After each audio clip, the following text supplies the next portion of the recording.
morning, and there has been much talk, Stephen A., social media, radio, whatever, about how these basketball playoffs have been so lopsided. So tell the fans, Stephen A., how should fans look at the playoffs thus far?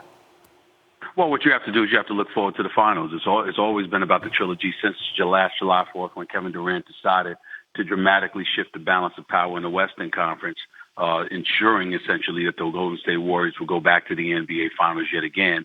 And you know what LeBron is going to do in the Eastern Conference. It's been about Golden State. It's been about Cleveland. It's not to say that there haven't been competitive series. Remember, we just had a Game 7 involving the Boston Celtics and the Washington Wizards. We know that. But in the end, you know, what you looked for in the past is that you knew there was going to be something competitive. You may have anticipated, whether it be the Bulls, the Celtics, the Lakers, that they were going to get to the finals.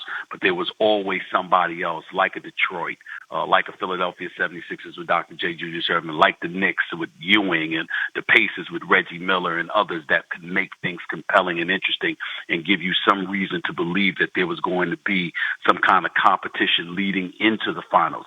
That has not been the case this year. It's been as lopsided as I can ever remember.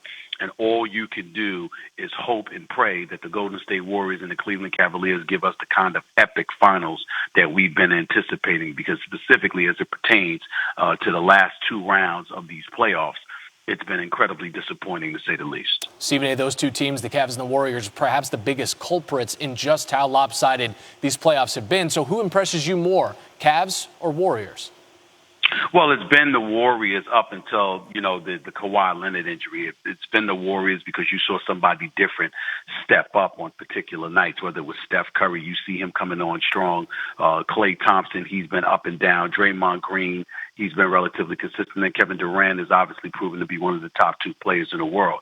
But you can't ignore what you're seeing from the Cleveland Cavaliers right now.